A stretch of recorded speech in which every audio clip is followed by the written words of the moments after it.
What does it mean to be a man in today's evolving world? How do we as men not only step up as men in this world, but transform the definition of masculinity itself? To be the lovers, the heroes, and the role models that the world so desperately craves. How do we begin to recreate our connection to manhood? This is that movement. We are ushering in a new generation of men and a new definition of masculine power to radically transform your sex life, your love life, your work life, and your world. I am Destin Garrick, and this is The Evolved Masculine, redefining sex, power, and success.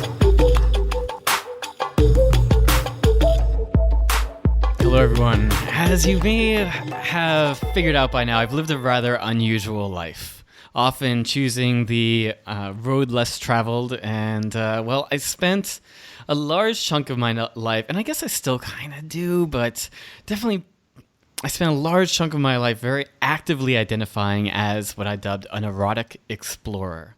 And yes, so of course the erotic rock star came out of and was part of being an erotic explorer, but the erotic explorer preceded and exceeded even that journey. And part of being an erotic explorer for me involved exploring my sexuality communally. Whereas in much of our larger society, sex and sexual exploration and expression is to be relegated to very, very specific environments in very specific ways. Not too long ago, that meant absolutely within the confines of marriage, and that's it, except for maybe, under the radar cheating by the man, which was on one level condoned, even if not spoken about. But even still today, there's this idea of, what comes to your mind when I speak of communal sexual exploration? I've brought this up in podcasts before, speaking of the Sexploration couples event that I've created with Ellie Prana, my beloved. Just how much I've come to really enjoy and appreciate soaking in group sexual energy. And it doesn't necessarily mean group sex, though it could. It just simply means that when we go into turned on states, there's an energy, there's a sexual energy that fills up the space, that can even be contagious. You've probably been in some form of environments, whether more or less of what I'm speaking about, where there's just a kind of sexy energy in the air. Well, my guest today, Philippe Lewis, is a master of, amongst many things, he's a master of creating sexy spaces, of bringing people together as a community leader, creating spaces for people to feel safe enough to explore their sexuality for themselves and with one another in a group environment that many of whom had never done so before stepping into a space that he had created. And he's extremely skilled at it. And it takes a very particular set of skills, not only to curate and pull the right people together, but also to create the right dynamics where people feel comfortable and safe to do that which they don't normally do, to wave into areas that may be taboo. And to, rather than, in my erotic exploring days, I'd explored all forms of sex parties, play parties, orgy environments, swinger clubs, you name it, all in service to understanding this thing called sex and male-female dynamics and how we are in different environments. And what he creates is very special. There is a range from, on the lowest consciousness side, if I'm going to put my judgment on it, there are these types of events that seem very patriarchal, very male-dominated in the approach and in the vibe there. Like the women feel more like objects and dominated and controlled. And they're for the men, essentially. And there are events that that are primarily like Coke and Viagra and alcohol fueled, and that brings a very particular environment. And I'm not really a fan of those of those types of sex party environments. And the environments that Philippe Lewis, aka Fuzzy Philippe, creates is kind of the antithesis of all of that. That they are, if anything, first and foremost focused on making sure that the women feel safe, that women feel in their power, in control, and at choice. And in so doing, everybody wins. Everybody has a better time.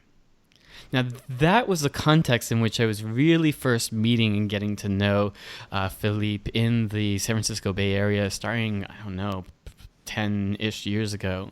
Him and his wife, Paget, also acted as kind of relationship coaches for me and my ex-fiance, my former fiance at that time, helping me gain a lot of skill sets that may not have saved that relationship, but they gave me a foundation going into future relationships that I really appreciate.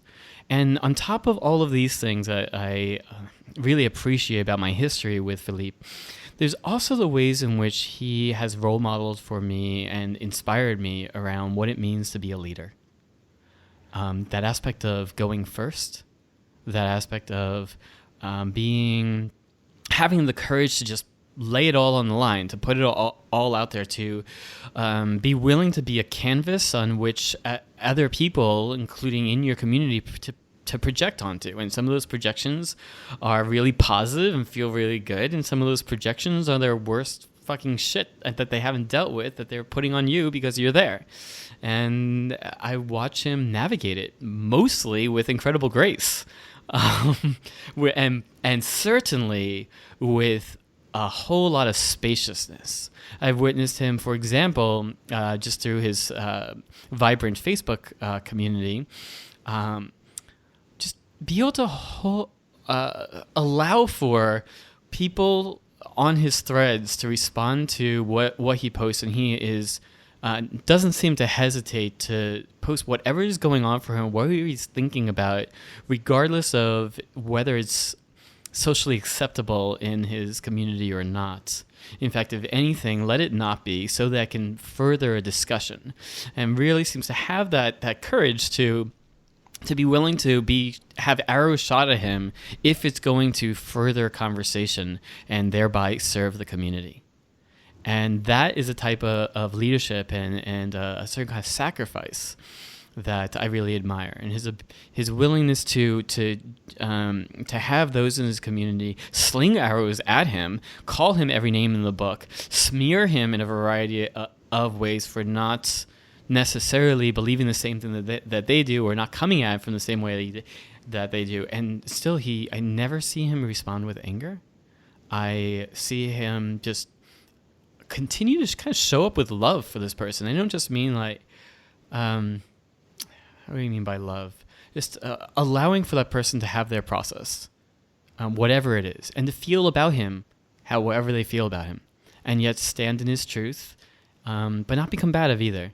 Just this is my truth. This is what I'm exploring. Oh, that's an interesting perspective you have, and it's pretty remarkable. You should watch it in action. Check him out on Facebook, Philippe Lewis. Much more to say, and we'll get into it now. So with that, may I welcome you, Philippe Lewis. Wow, thank you so much for this spectacular introduction. It's always fascinating when I see people, when I hang out with people that I haven't hung out with for a long time. There's always this question that comes up, which is, how did we meet? How did we get started on this journey of getting to know each other, which at this point is, at least for us, it's at least a good 10 years, maybe more. And to be able to kind of walk back down memory lane and notice not only how we met and how things got started, what was that spark, but also how we grew from there, and all the things that we learned. And it was interesting what you mentioned about being a leader, because leaders are not born. At least not as far as I can tell. People are not born leader. They're not, they're little babies. They're not thinking, I'm going to be a leader one day. They're barely even knowing how to use their hands. And I see this with my 5-year-old son. He's learning to become, but he doesn't know what he's going to become yet. And so I say leaders are made, and leaders are made not only by themselves, their own willingness to take that road, but they're also made by their community. It's a learning process to become a leader, and nobody wakes up one day and says I'm a leader, or it's extremely rare. It's possible. I could imagine in the same way that some people can spontaneously get enlightened, that somebody could spontaneously become a leader. And I have though you have to. What is it though until you're tested? Well, exactly. That's what it is. Being a leader is one, to imagine that you're a leader or to embody all the qualities that you have of being a leader cannot be measured until you are tested. And if you are going to be a leader, you will be tested again and again and again. Absolutely. And that's because people have different ideas of what a leader looks like. For some people, it looks like telling other people what to do or what to say. And for some people, they just don't know. They just have this calling to guide and or to be a focus of efforts. Okay, so one thing that comes up for me that I hear is like, so who am I to be a leader, or who are you to be a leader? What gives you the right? Well, I'll give you my answer, and it's a very simple answer. You are called, and you are either called by one person who comes to you and say, wow, you are such a leader in my life, or you're inspired. You're inspired to speak up around things that maybe nobody else speaks up. You're willing to gather people to go on an exploration or create a movement, and I'm talking about a social movement that where there was none before. It's really about, and for a lot of leaders, it's about being a focus of efforts. It's about being the person who helps everybody else come together and assemble in just the right way. A little bit like the queen bee sort of guides the bees, but even though she's sort of making the babies and the eggs and guiding, she's not the only one. It's a whole team effort. And so being a leader often comes at a price, and the price is everybody is counting on you, and everybody has something to say about how you're doing it and about how it should be done. Yes, everybody has an opinion. Yes, and that's important. That's important for the very reason that there is a lot on the line. There's a lot of efforts. There's a lot of emotions. There's a lot of energy, and there's a lot of potential for failure. And so, of course, people will have doubts. Of course, they will ask the person who guides them to rise up above the fray and to be an example and a shining light that they can follow. The problem is when these people begin to believe that they are less. It's not that because somebody is in the light, or not that because somebody has skills that they don't have, that it means that they are less. And the problem with leadership begins to happen when there's an imbalance in worthiness. Yeah, because it also goes the other way, where the leader comes to believe that they are more. Exactly. And when that difference begins to happen more and more, you also notice there's a lot more. There begins to be a lot more people who are dissatisfied as well, because you look up to the leader, and when they don't rise up to the occasion you believe they should be rising up to, which tends to be beyond being human. Mm-hmm. There's dissatisfaction, there's fear. Instead of rising up yourself to an occasion that you feel maybe the leader is not rising up to, because they can't be everywhere, they can't be everything. Instead of rising up and becoming a leader yourself, and joining the ranks of leadership, it's easier to just blame someone, and that's in our human nature to do so. So that's really fascinating. So what I heard you point to is a sense that we seem to have this expectation, desire for our leaders to be infallible, for them to be godlike, essentially. Yep. perfect in all forms, and anywhere that they may not be your particular idea of perfect, then there can be a desire to knock them off this pedestal, rather than, they're not showing up in this way, in this particular way that I feel that they should. You're saying allow that noticing to, if you're noticing that, that's something in you to catalyze, to allow that to draw you into greater leadership, to be a representative, a voice for that particular area. Absolutely. A leader is not omnipotent. They're not omnipresent. They're not omni-skilled. They're not omni-anything. They're still regular human beings, and they're still learning. And that's the thing. To become any quality or any good kind of leader, you have to have gone through all the stages of not being a leader. And that brings us back to a leader is made. It's just that when somebody is stepping into the light as a position of leadership, well, first of all, they may not be ready, and the light was just shown on them, shined on them, and or they felt like they were ready, but they were not really ready, or maybe they've gone through all the stages, and they are actually ready, and people are actually showing up, but that took time.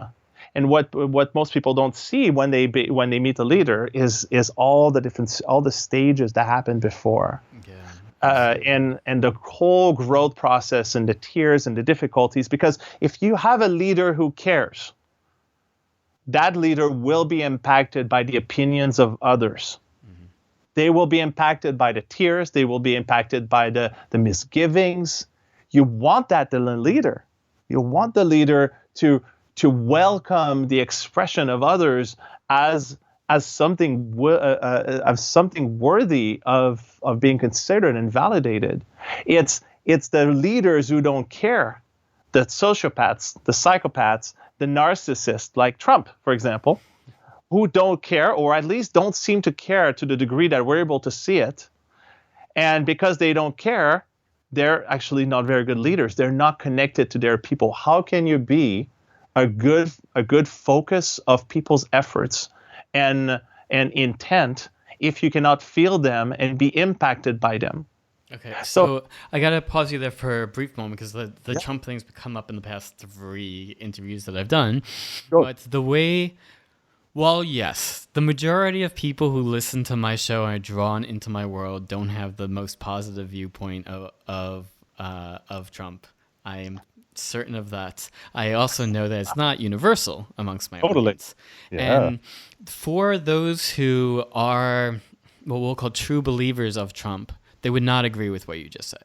There are many people, not you or I, but there are many people who felt like Trump cares about me. Trump actually sees me. Trump is actually speaking to what's going on for me that nobody else is speaking to. Now, you and I may not necessarily view things through that same perspective, but yes, that's why he was filling stadiums. And I could say something about that if you'd like as well, because I also agree with that perspective. There's a way that Trump shows up as essentially the regular guy who made it. Mm-hmm. And that doesn't mean that's necessarily it in history, but he doesn't show up as the elite. He shows up as the guy who will just say it as it is, shoot from the hip, and make shit happen. Like in a very straightforward, not covered in not sugar-coated, not meant to sound like it's very intellectual or better or better than thou, or holier than thou. He basically says it straight up, and I think I think a lot of people relate to that. He's very relatable from that standpoint, and that's something that a lot of people on the left, in terms of politics, on the left have a more difficult time, connecting with. Is that he'll say things that sound awful. He'll say things like, that bunch of guys talk about in locker rooms, which sounds awful when you pull it apart. But if you've been in the locker room, you've heard that stuff all the time. And so even though it may sound awful, it's also very relatable. And I think he called a lot of people. He didn't call. He was relatable as far as a lot of people were concerned, because he was speaking in a normal way, in a way that they felt meant authenticity. Whether it is authentic or not, it's a whole other conversation. But so Totally. how does this fit, though, into your sense of leadership? Well, I think it comes back to being able to authentically not only express what's going on for me as a human being, so that people don't put me on a pedestal, and also be relatable from that standpoint.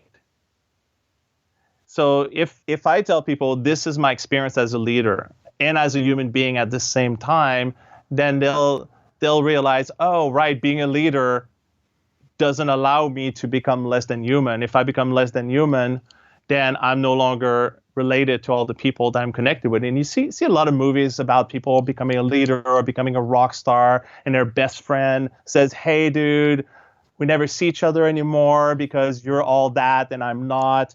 And there always seems to be this reconnection at some point where they kind of remember their past and how and where they were. And I think the same thing is true of being human.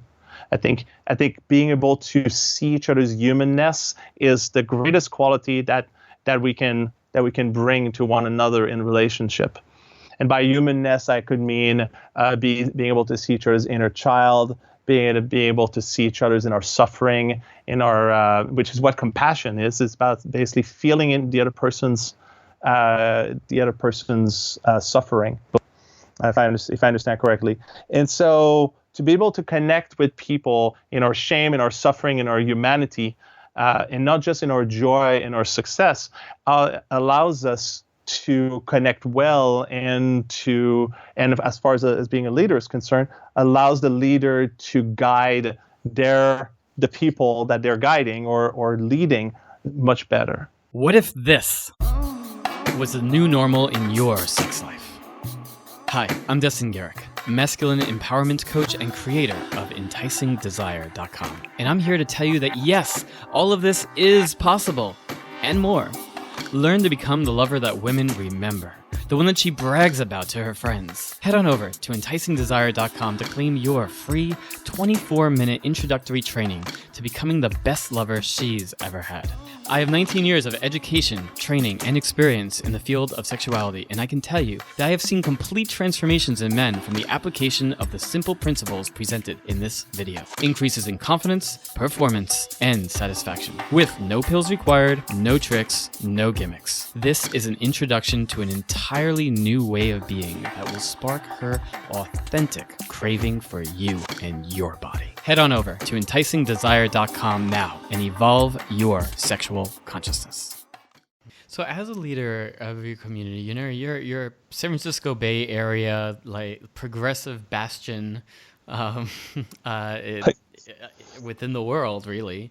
But also what those on the right side of the spectrum, so to speak, tends to represent everything that's hated by that side of the spectrum. And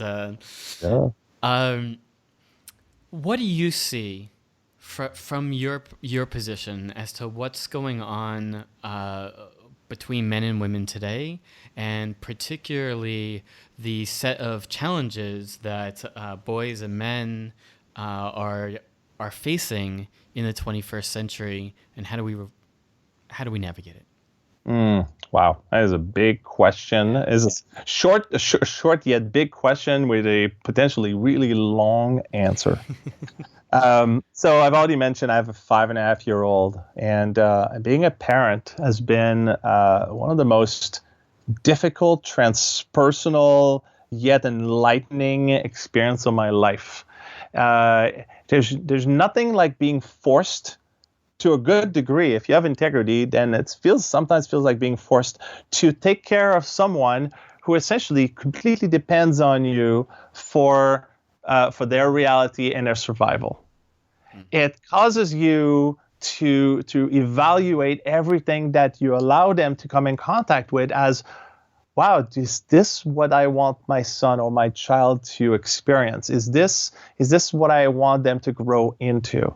There's a way that having your flesh and blood expressed in the world causes you to want to make a much bigger difference than you possibly ever wanted to make before. So then the question becomes for me is, what kind of man do I want my boy to become?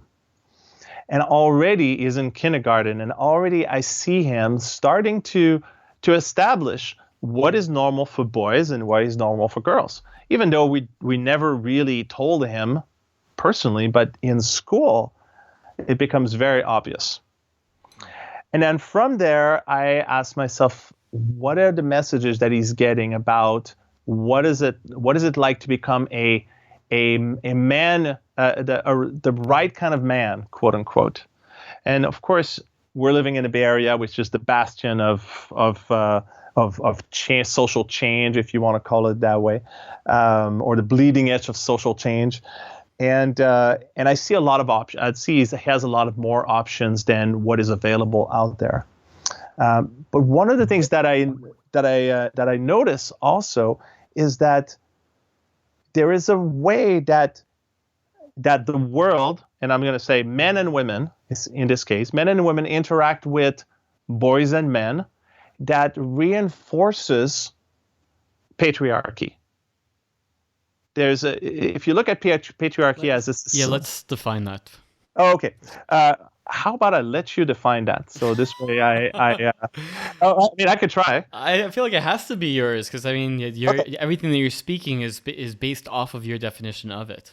Got it. Yes. Okay. So I like to say sexism more than patriarchy, but we can go for it both. So sexism is essentially, as I will define it, it's gender essentialism. There's a way that we want that we believe either males or men are supposed to behave, and there's a way that females or women are supposed to behave. There's a way that male or men are supposed to be mostly masculine, and there's a way that females or women are supposed to be mostly feminine. Or at least it used to be that way. Now it's changing. There's a lot more range of what's possible. Now, patriarchy, I would say patriarchy is sort of like sexism 2.0. And if you look at feminism, there's a lot about in the way feminism evolved that points in that direction, and so patriarchy is sort of like the new version of feminism that essentially says that men have hurt women for centuries, and essentially they have a lot of work to do to clean that up, and that's kind of an oversimplification, but it's a system.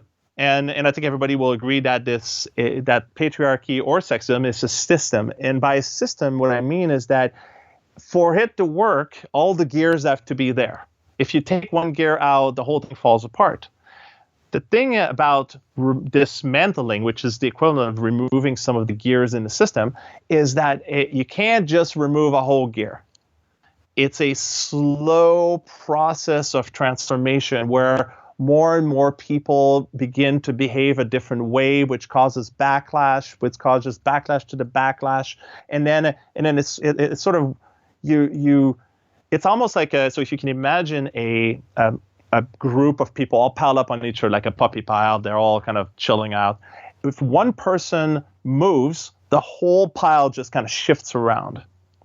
And so when you're dismantling a system, the social system in this case, any kind of movement will cause the whole thing to ripple multiple times.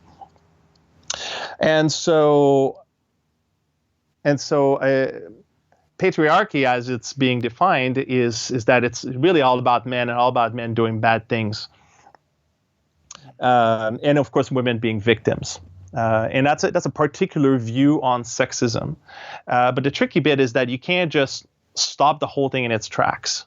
There's no way to, because people are not, the previous generations are not going to suddenly die. Views are not going to suddenly shift to what it's supposed to be, and who knows what it's supposed to be, because it's constantly shifting and evolving.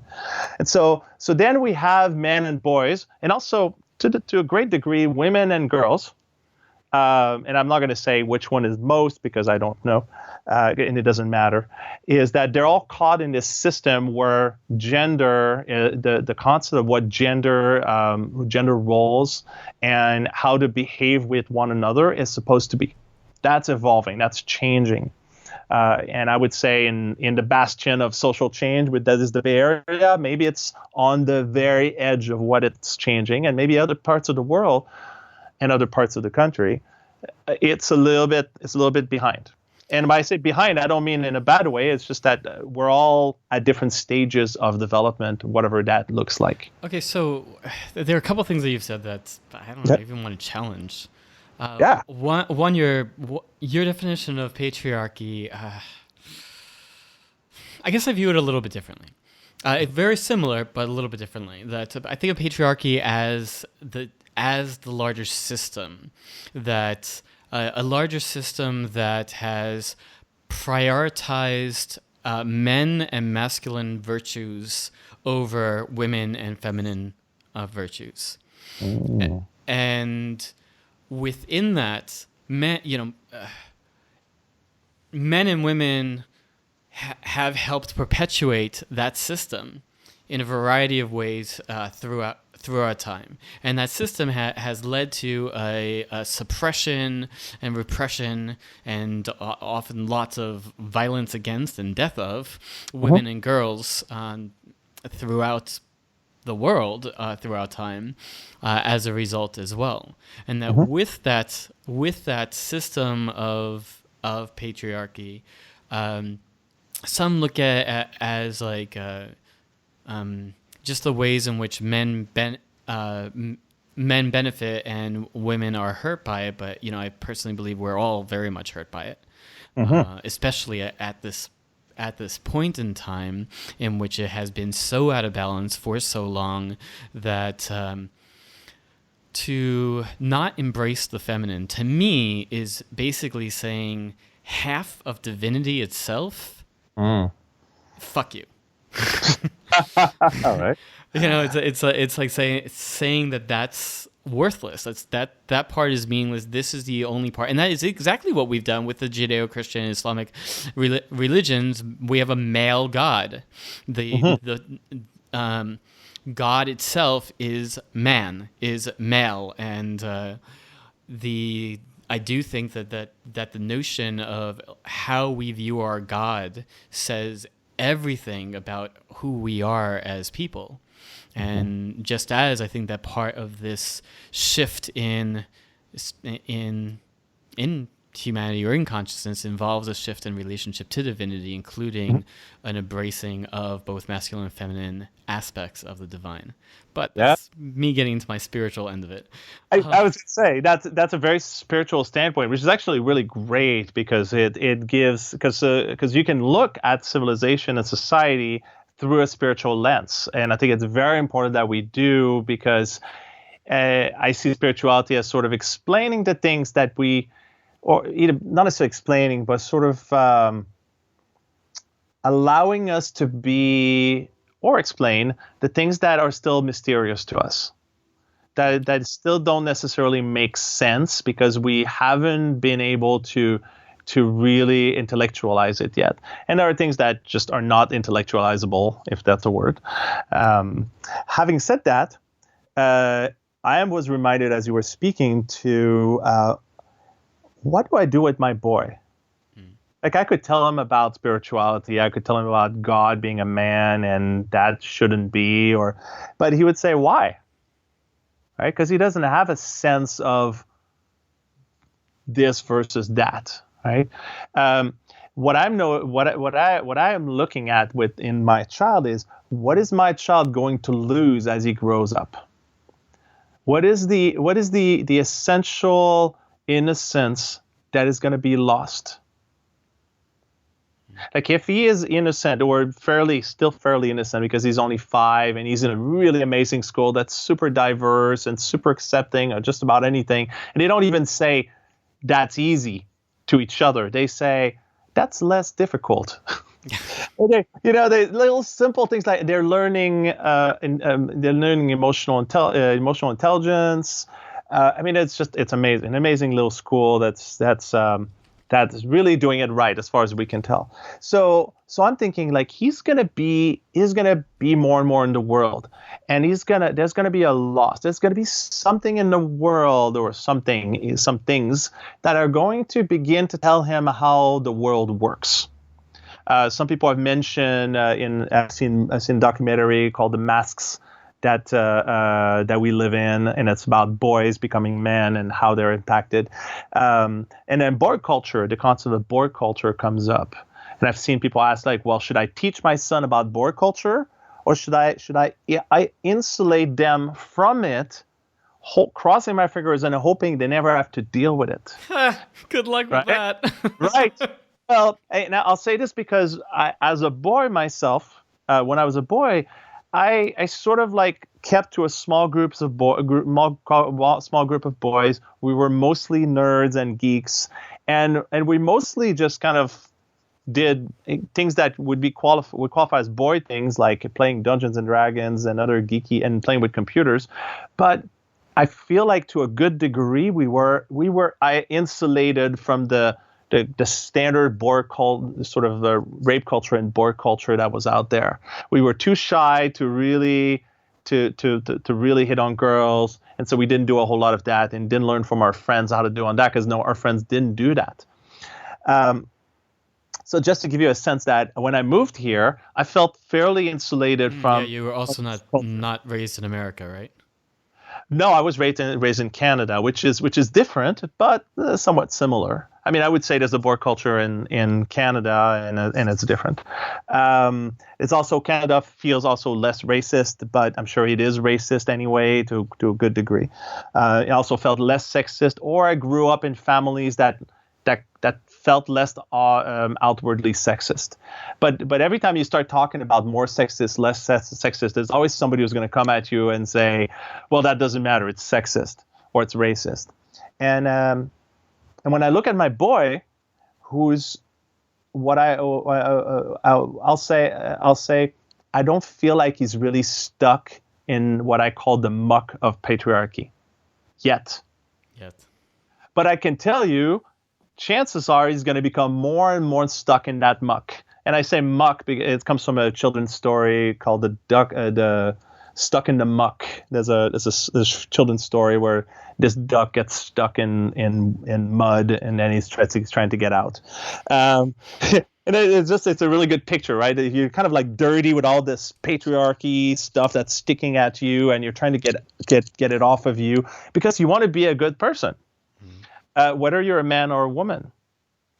And so when you speak of it that way, though, your son's 5, as you said, 5.5, and things have shifted. How old are you? 45? 45. Yeah, nice. Nice one. And that you're 40 years older than your son, more or less, and the world has changed since you were 5 years old. Oh, yeah. Things have shifted quite a bit since I was in high school and little and when I was 5. And it will be a different world when your kid is 15, when your kid is 25, when your kid is 35 and 45. Yep. All right. And so this aspect of the muck of patriarchy, I mean, I guess it just leads to that question of, are we ever going to be resolved? Or would this be something that you're raising your kid through, and then he'll be raising his kid through, and he'll be raising his kid through? Well, I think what's to be resolved is going to evolve also. Sure. And I don't know what it's going to look like in 10 years. I don't have a crystal ball. But one thing that I can tell you for sure is that in the 20 years that I've been in the United States, I have felt more and more stuck in the muck of patriarchy, and I've said it I say it that way because even when I come at someone with good intentions, with nothing in my heart, as far as I can tell, that says that says misogyny or that says women are less or men are more or better or anything like that. If I engage with someone who is stuck in that muck, I'm going to get dirty too. Well, I think that part of this is that it's all in our face right now. Yeah. Particularly with social media, people having voices who previously didn't feel like they had voices. Mm-hmm. All of this is present right now so that we can heal it, so that we can move through it. Absolutely. And yeah, I do think, and it does kind of suck when you don't feel like you are an active participant in creating the conditions of this patriarchy or of this sexism to still be in it. You are still in it. You are still part of it. Yeah. And you're part of the system. So yeah, exactly. And some would say that as I just did an interview with Teek Milan, a trans man activist, who so as a hetero cisgendered man, like you, no matter what, you benefit from the system as well. And so with that benefiting from the system, no matter what, you can also take a responsibility for the state of the system, no matter what, as well. And as consciousness-oriented men, I view the responsibility part being how can I best hold, like, those who are in pain, those who are suffering, those who are stuck in that muck, how can I best hold them through it? How can I best allow it, not take anything personally, not get reactive, not get defensive, just allow it, show up with love, show up with compassion, show up with understanding, and occasionally allow shit to be projected on me and just okay. Well, that's a good question. I mean, that last piece here is your ability to just say, okay, that's okay. That is a long road to reach. That point is it takes a long time to get to that point of letting the projection roll off of you, so you don't get more stuck. So if you're so let's go back to the analogy of, like, this person is stuck in the muck of patriarchy, right? And they're like, I need some help, or you see they need help, or you're like, well, I'm in the system too. I'm not just, both of my feet are not necessarily in as deep. And they're like, well, I need somebody to hold me, and you get a little closer, and they sort of like take you in, and now you're a little bit more in. Over years and years and years, I've met many men who felt like they essentially had to get unstuck in order to be, they helped a little bit, and then they got majorly shamed or dehumanized or belittled or demonized for things that was not even present in them. Took them years to get unstuck, and now they're like, I don't know if I want to go back in there. Yeah, I get that. I definitely, like, by my own personal experience, I get that. And, I spent a lot of time in this territory, so I think about this a lot. Yep. And I think that where I've landed in this moment in time anyway is it's a call for join us in solving it. That as men who feel like, well, essentially, who could too easily be like, well, it's not my problem. That's right. Well, if you're wise at all, then you realize that even if you say it's not my problem, it's still right there in your face. It still ends up being your problem. You're still affected by it. And your son will still end up being affected by it unless or until we do enough working together in a variety of ways to change things so that there isn't so much fucking damage done. So people aren't in so much suffering. Because, that's the whole thing. Hurt people hurt people. How can we help undo hurt, and how can we help prevent so much hurt from going on? I have a particular interest, so to speak, in the widespread of sexual violence and coercion, sexual coercion in all its forms, which occurs across a spectrum, of course. That I feel like as men right now, especially to be a conscious man, you need to stand up.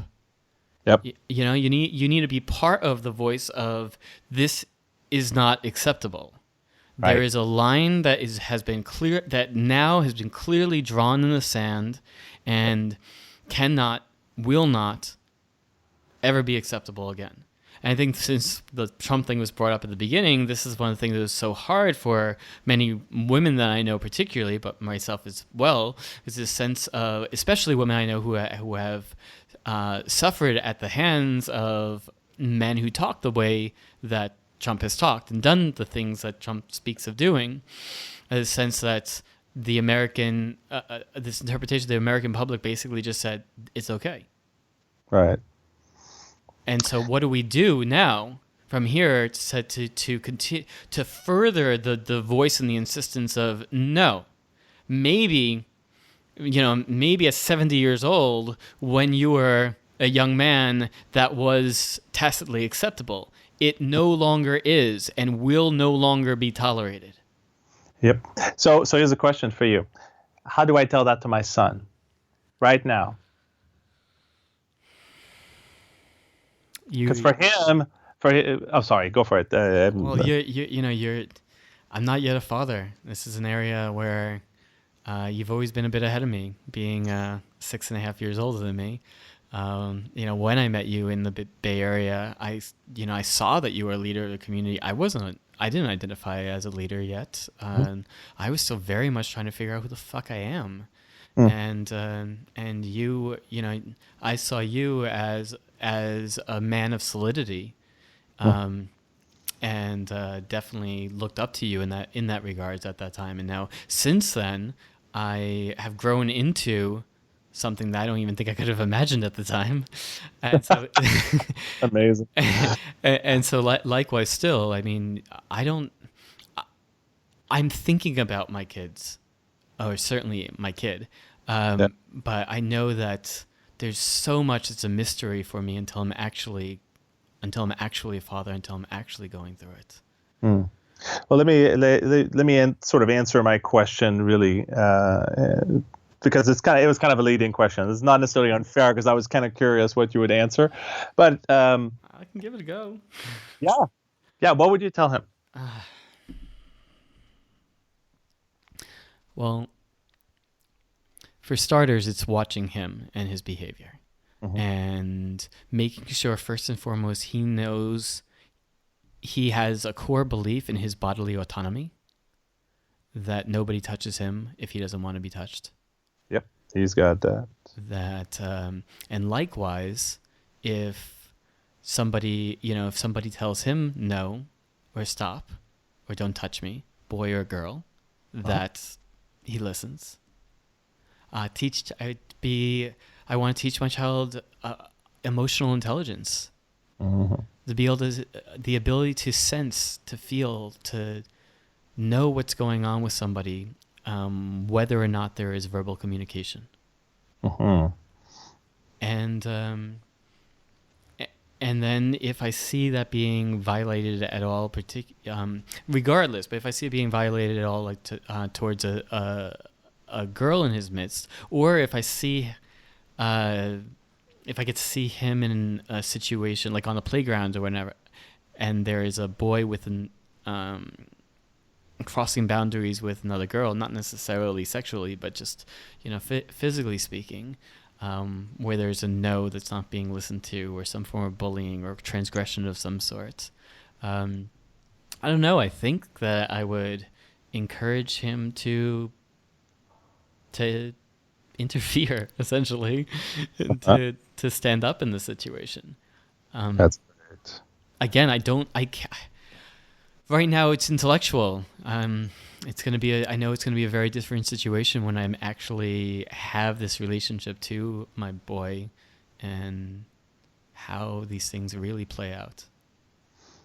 Yeah, that's a great answer. That's a wonderful answer. And I was going to say, or I will say, there's no wrong answer there. I mean, it's just, as a father, I'm also 5.5 years old as a father, as the role of the father, right? I've never done this before. I know a friend of mine, my friend David, he's got 5 kids, And his latest one, they're all grown up, and his latest one is 3, except for the last one. So he's just kind of starting over again. He loves it, and he's seen it all, right? We're seeing a lot of it. So here's the thing. Earlier, before you answered my question, you said, well, there's a point where we have to say no more, or some version of like, it's enough, right? Mm-hmm. So here's my son who knows nothing. Mm-hmm. And your approach with him is supporting him and essentially becoming just right, becoming the right kind of man and the right kind of person, which is both respectful of other people's path and desires and boundaries and pace, and also respectful of his own, and knowing that people have all the choice in the world, and respecting those choices. That's one. I think there's an additional piece though that I touched on, but not fully, and that's I'd like to raise my well, boy and girl, honestly, with the sense of principles and values, and to be to be a stand for your principles and values, to get clear on what's right and what's right in your eyes, and to be willing to speak up for what you believe is right. That's right. Oh yeah, of course. I mean, there's no way they cannot grow up without that. They have to, because you will express these values in different ways, day in and day out. So they will pick them up, and they may not know the names unless you speak of them in their names, like honesty or presence or authenticity. But so your answer was about like how to support and foster and grow, right? But then there's also, before that, you gave the answer of no more. Mm-hmm. So here's what I see, is that in all the boys and men that you are present to, that are within your field of reach, there are boys who are just kind of learning, and then there are men who basically are in deep and are still growing, and there are men who are in need of making some big changes in their life to essentially own up to their own self, for themselves, and for first, which is no more. I'm not going to behave that way anymore with women, or with other men, or I'm not going to foster these ways that are supportive of the patriarchy or rape culture, and so you need to so men have to get to that point where they can own that. Mm-hmm. As much more than just a message or slogan. They have to embody it. And that is very difficult to instill in someone, because it means changing what they believe and changing their values very often. And it's tricky to do that. It's tricky to go to somebody and say, your values are wrong, you need to change them. And you can grow somebody who's young and groom them, so to speak. But when somebody is already in a certain place, they have to let go of something. And that something is what makes their life make sense. And if they let go of it, they kind of go a little crazy, and they have to replace it by something else. And if it's just a slogan, then it doesn't have the embodied expression that is really necessary for true change to happen, and for commitment to stand the test of time. And so what I wanted to speak of today, and I don't know how much time we got for that, probably not that much, but it's a challenging, because boys and men are in a wide spectrum of that level of ownership. And as you become more emotionally intelligent and emotionally sensitive, you also become more able to be impacted by negative projections. And it's a stage later that these projections don't matter anymore, because you've owned up to that new place and these new values in you strongly enough that nothing will make you fall. So you and I, Unfuckwithable, I think is unfuckwithable. But before you're unfuckwithable, you are completely fuckwithable. and it's tricky, because if you have someone who's just kind of on the edge, like maybe they like I'll just say this very lightly because it's just an example. Maybe you have a man who's kind of like, well, I don't really know what it's like to be a man. I don't really like the way the other boys do it, or the other guys do it, whether they're in high school or college or early 30s. They don't really know the way the other people, but they don't really know how else to do it, and they're still figuring it out. And then there comes somebody who says, you're a white male and you're a perpetrator.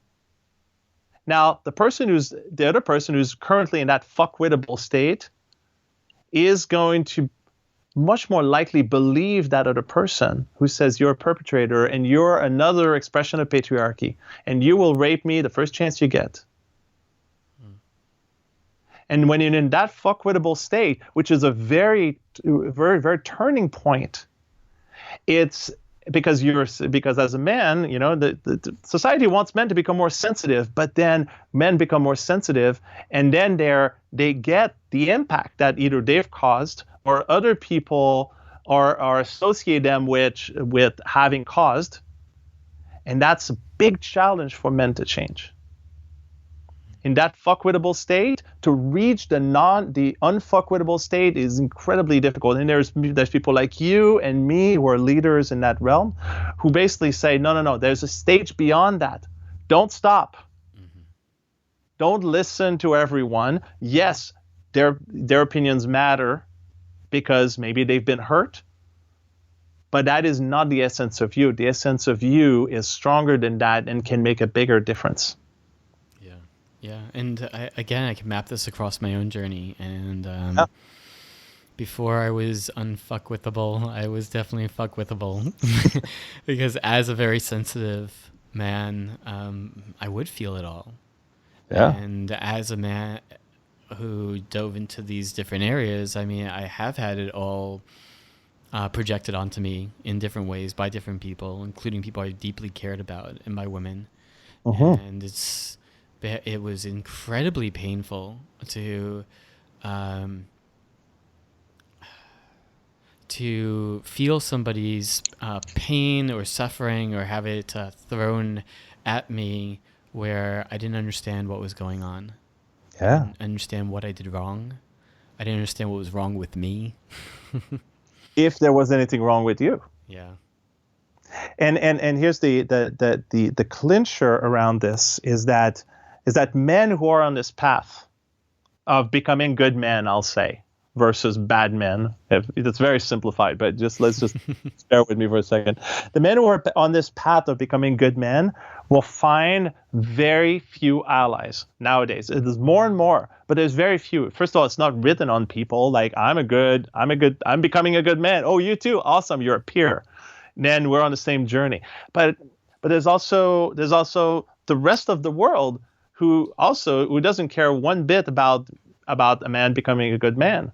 And there's plenty of women who are not happy with their experiences with men who will project, and they will not be able to tell the difference between somebody who is either a good man or becoming a good man or a bad man. And besides, they don't necessarily care. And it's valid that women have told men, and I say this in a very general way, which I hate to do, but just this one time, that women have told men, it is not my job to figure out if you're safe. Mm-hmm. It's your job to show me that you're safe.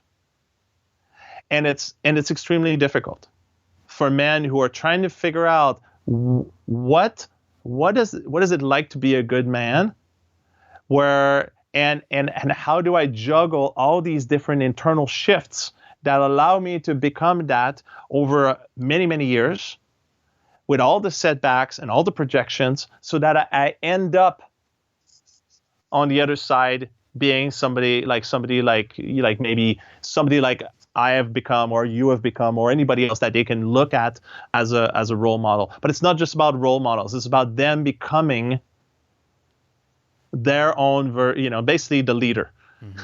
Not necessarily the leader of people, but at least the leader of themselves. They can stand on their own. They don't need any help. But we do also, because a man who's a leader does not stand on his own. Mm-hmm. a man who's a man who's a leader, say like a leader of life, call it that, or a good man, call it a good man.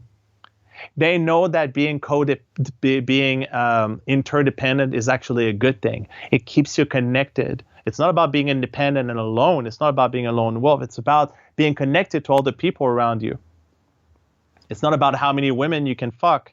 It's about how many women and how many men and how many people in your life you can do good by, that you can be in right relationship with. And that is a tall order, and there's not a whole lot of allies out there. It's very, very challenging as a man trying to do it right to end up doing it right. Yeah. So thank you for your eloquence in explaining all of that. Again, it's I can map it very much along my own journey with this, and how, a big part of how I came to be doing this work that I do is that I was trying to figure out what it meant to be a man, and I had a really hard time finding role models that I could look to and be like, that's what I want to be. And so part of that for me was really determining, well, fuck it, let me become the role model that I wish that I had. Right. And of course, part of that also included making mistakes, having an idea as to what that would mean, and then being it, and then being like, well, maybe not, and trying something else. This is that thing about leadership that you were speaking of earlier. Like, it's so easy to look to our leader for just how they're showing up right now, and not recognizing the long, arduous journey that took to get where they are. Yeah, and I see, and when I say things like that, I often hear, I've seen it so many times where like the response is, "Oh, poor baby, do you want me to hold your hand?" And that comes from people who've most often had really difficult experiences, and they're like, "Well, what you're going through, that's nothing." But it also comes from people who have like taken on the slogan of, well, let's not give anybody too many cookies or spoons, and that bothers me. That bothers me because it feels belittling. Oh yeah, totally. It is belittling. And when I hear, "Oh, poor baby, you want me to hold your hand?" Part of me is like, that'd be nice. Good reaction. I don't think I've evolved myself to that point, but and I'm not saying, and I'm not going to say somebody else is wrong for doing it, but I'm really strictly against that. I'm strictly against demonizing, belittling, dehumanizing, shaming, all of these things. I think if we could just eliminate that, the world is going to change one heck of a lot faster. And I understand why it's there. It's there to essentially shoo off the men who are still quote unquote bad men, who are still who are still causing a lot of harm. But when a good man comes along and says, I'm actually coming into my own sensitivity here, and that hurts, and I don't really know how, or you said something that really hurts, or I'm having a really hard time and I need some help, and somebody comes along and says, "Oh, well, we don't want to coddle you now," that really bothers me. Yeah. I would never say that to my 5-year-old. I think that being a father has really affected your perspective on all of these things, and I've been really enjoying the way in which it does help you see things. Because I think that with the pains and the struggles and confusion that we're in as a society, and in restructuring our ways of being, there is a certain aspect of asking oneself, is this how would I feel about somebody being like this to my 5-year-old? And if I wouldn't like it, then why am I going to show up that way?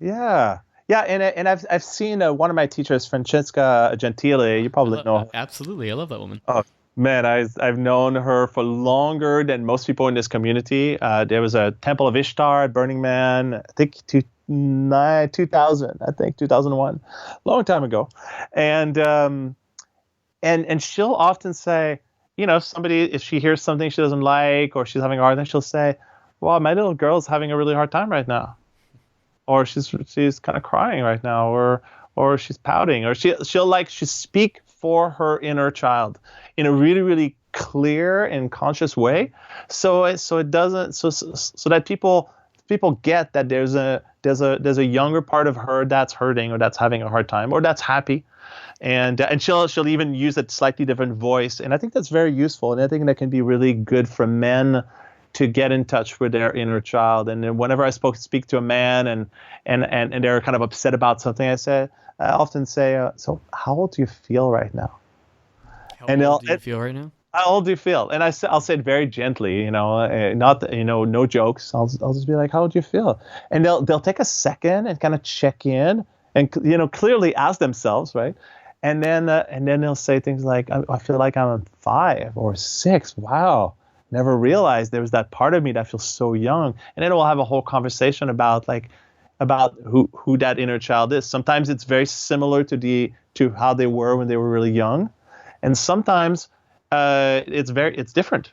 My inner child tends to be different than he does the different things, or he likes different things than how I was when I was young. So it doesn't have to be the same. But the point is that the inner child often is more connected to emotions than the adult. And so it's a great inroad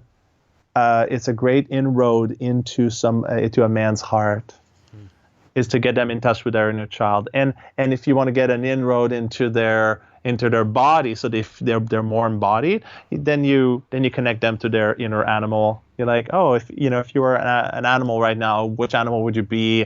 And then suddenly their body starts to move and undulate or shift a little bit, and they're like, wow, I would be, then they pick the animal of their choice, and then they just more connected to that part of them.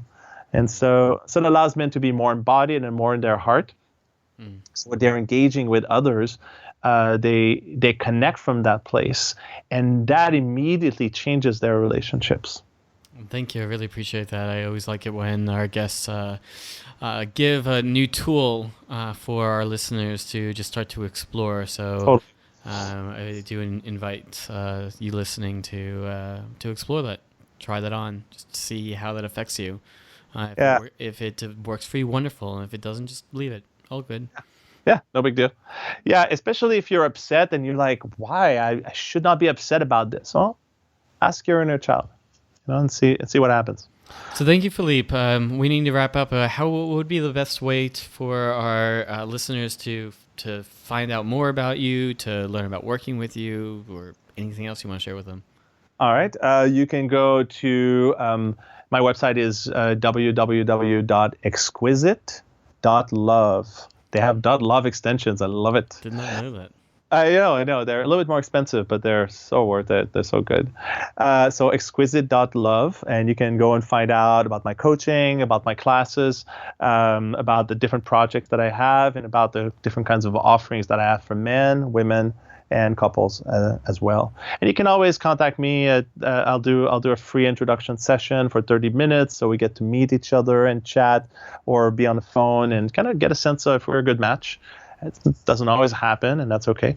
And this way you don't feel there's no pressure, and we get the chance to know each other. And then if you want to find me on Facebook, you can go to facebook.com/fuzzy, F as in Frank, UZZY, P as in Paul, Fuzzy P, and that'll be me. And most of my posts are, you can follow me, but most of my posts are public anyway. So and you can comment and explore all the different fun topics. Yeah, very fascinating conversations happen on his wall. Yeah. So yeah, no holds barred. And I've learned to actually put the conversations out in a way that's more inclusive and more accessible. It takes a while to become a good reader, to become a good writer. Oh, and I'm also writing a book that will be a collection of my best Facebook posts, which is essentially my form of microblogging. So look out for that as well, or reach out to me. And very soon I'll have a Patreon site as well, but that will all be on my website, so you can just go there and find it. Wonderful. Thank you very much, Philippe. Thank you for your wisdom. Thank you for being an example and being a leader. It takes a few to raise a whole community and a whole society. So by all means, if you feel called to criticize a leader, please rise up with your own skills and take charge, because we need more of those. Yeah. And it's a long road, and there's not that many people up there with us. So please join us. Be a voice. Join us. Wonderful. Thank you very much, and thank you all of our listeners. If you want to learn more about stepping deeper into your own leadership, contact either Philippe or myself, and we're happy to help you do just that. I think it's one of the areas that we both thrive in. Please do come back again next week for The Evolved Masculine, Redefining Sex, Power, and Success. Thank you.